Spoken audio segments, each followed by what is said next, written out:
Hello! Good afternoon mga karakouns and hello world! Update! Yan, so ang gagawin ko ngayon is final polishing na po. Gagamit po tayo ng chrome oxide powder. Ito na po yung in-order ko. Yan. At pelt wheel o wool pelt. Yan, wheel. Bali hindi ko pa ginagamit yung aking bagong bili na 6 inches. Uubusin ko po muna itong 4 inches. Yan. At ito po ay nakatapos na sa or nakaraan na siya sa sandpaper na 1000 grit. Shiny na pero hindi pa po yan sapat. Pakikintabin pa po natin yan ng sobrang kintab. Yan, ito na po yung nakakabit dun sa singsing. Yan, ditanggal po kasi siya, disalpak. Yan. Yan, ang ganda Kitang kita yung pagiging botroidal niya. Pasensya lang po sa camera ko at yan. Kitang kita yung pagka-botroidal niya mga karakoundings Pero sa in person, mas kita po talaga yan, bilog-bilog, parang sago. At ito na po yung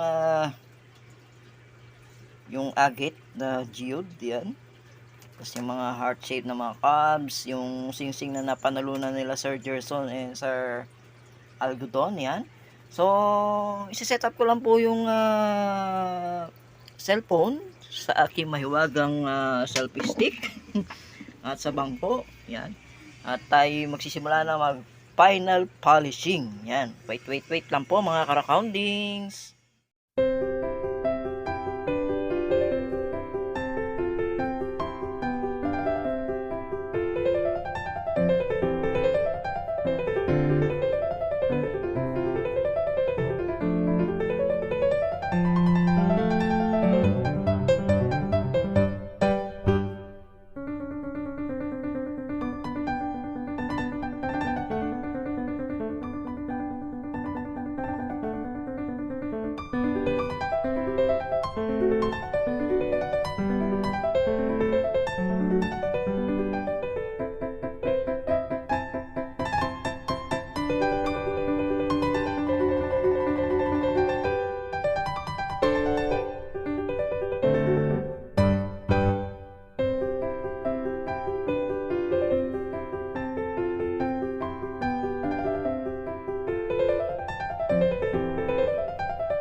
Yan, tapos na po tayo mga ka-rockhoundings. Ayan. Pinas forward ko na po yung polishing video kanina kasi matagal po eh.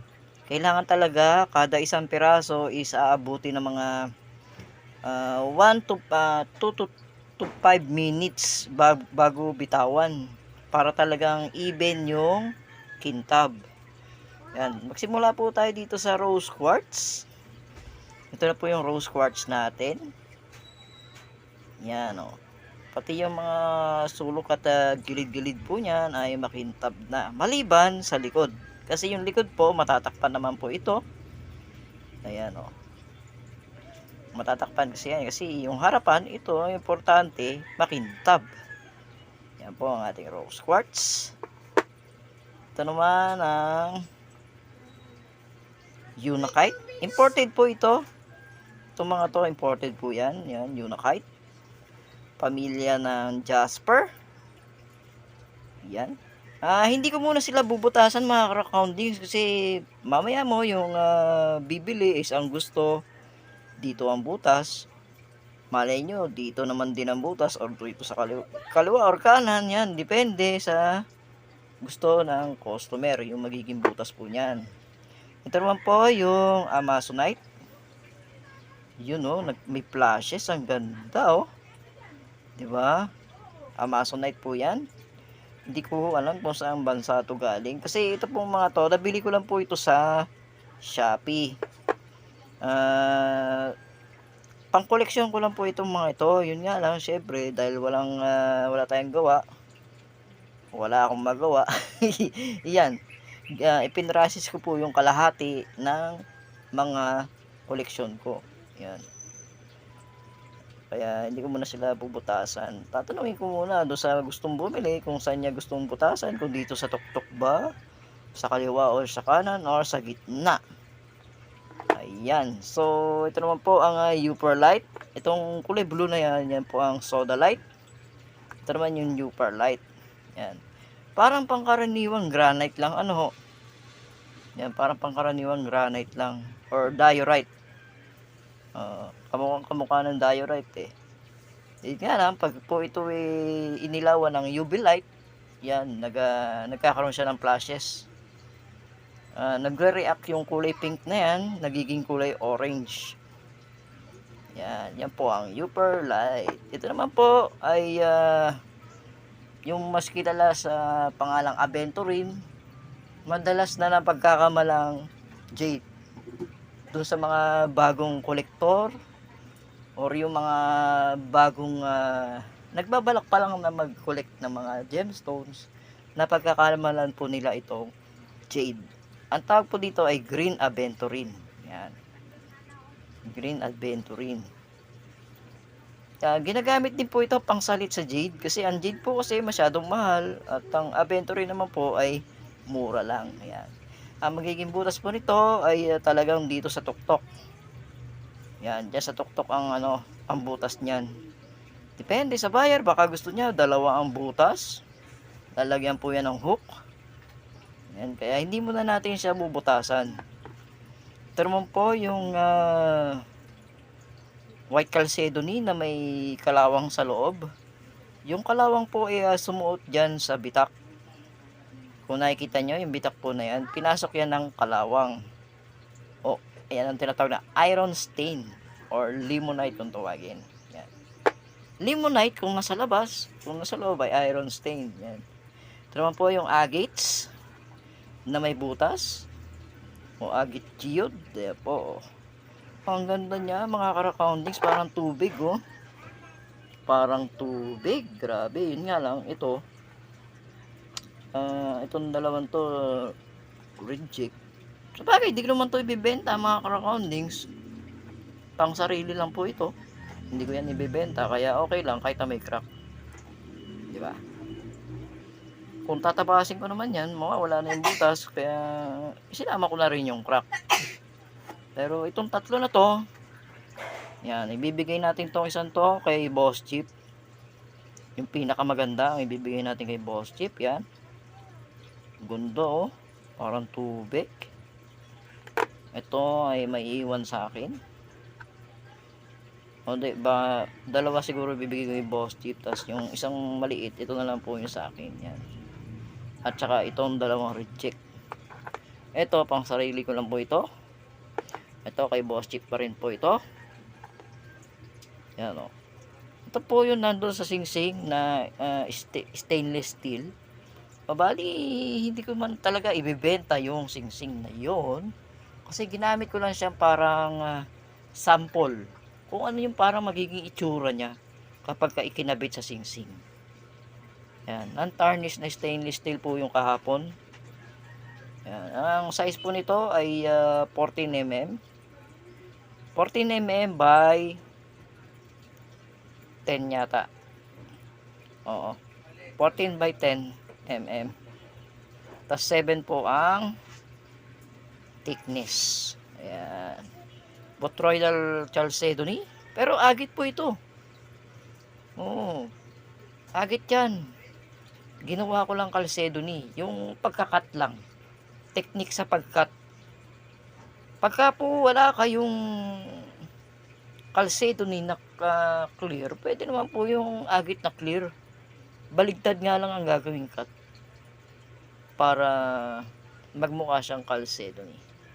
Ayan o. Sa bagay, yung Chalcedony at agit naman is parehas lang naman yan. Ang pinagkaiba lang po is yung water lines o water level. Yan o, ang ganda o. What? Parang tubig mga kara-pounding. So, parang patak ng tubig. Ayan o. Ang ganda no. Yan, inabot na po tayo ng gabi kasi kailangan ko talaga siyang dalawang ulit ko po siyang ipinadaan sa wool felt na may chrome oxide para talagang superb yung kintab. Hindi lang po masyado kita sa aking camera dahil hindi siya kagandahan. Yan po. Ayan. So, yun na po ang ating update ngayong araw. Bukas ay magkakatulit ako para naman doon sa pear shape. Ihahabol ko po yung pear shape dahil hindi ko po nagawa. Late na po dumating kasi yung sukat. Yan. Nasa pre-polishing na tayo nung dumating yung sukat ng pear shape. So bukas, slicing na naman tayo bukas ng Chalcedony at may bago po tayong order. Dalawang panghikaw na puting Chalcedony pa rin. Ang haba niya is ganito kahaba eh. Nakita ko sa video ganyan kahaba, tapos mga siguro 5 mm yung or 9 mm siguro yung lapad ng dulo, at sa dulo naman is 5 mm. Parang pag ganun, paliit na hikaw. Yan. So bukas po ulit mga karakondings. Thank you sa panonood, pag-aabang sa aking mga vlogs na tungkol sa pagpapolish ng mga bato. Yung ganito, yung wrap niyan. Ganyan lang siya yung wrap niyan eh. 'Di ba? Parang pangkaraniwan lang, pang-garden. Parang pang-garden tapos magiging ganyan, no. 'Di ba? Astig. Yan. Maganda maging hobby to mga ka-roundings, yun. Oh, magra-rounding kayo, mamumulot kayo nito. Yan, iipunin nyo lang sila. Pagka po may sapat na yung inyong budget na naipon, pwede kayo mag-ipon na pambili ng gamit o tools. Tapos pwede na kayong gumawa nito. Yan, di ba? Yung hobby, hahaluan ng business. Yan ang maganda sa lahat. Hobby na, business pa. Astig. So, yun lang po ang aking update. At sa-shoutout muna tayo. Shoutout po kay Sir Argo Don Galgo, aka Art Malaya. Yan po, pakisubscribe po ang kanyang YouTube channel. Tsaka kay Sir Jason. Yan, Jason, as in yung YouTuber po na Diskarte 90s. Yan, Diskarte Lingaw 90s. Yan, paki-subscribe din po yan. Sila Sir Trends in Me, Lola Bay, Katuklas, at saka si Crystal PH, aka Katutubo. Yan, Katutubo Vlogs. Yan po. And then, sino pa ba? Marami, may nakakalimutan naman. Si Bro Jermel, yan po, yung aking bro, kaibigan dito sa Quezon City. Tsaka si Sir Archie. Yan, si Sir Archie 5, dyan sa may UP Diliman. Shoutout po sa inyong dalawa. Hello. Yan, doon sa palaging nanonood sa aking mga live. Si Sir Romel, si Sir Ryan, yan. Sila Sir Mark Anthony de la Cruz, and many more. Yan, sila Sir Morris Jean, yan. So, yun lang po mga Karakoundings. Bye-bye!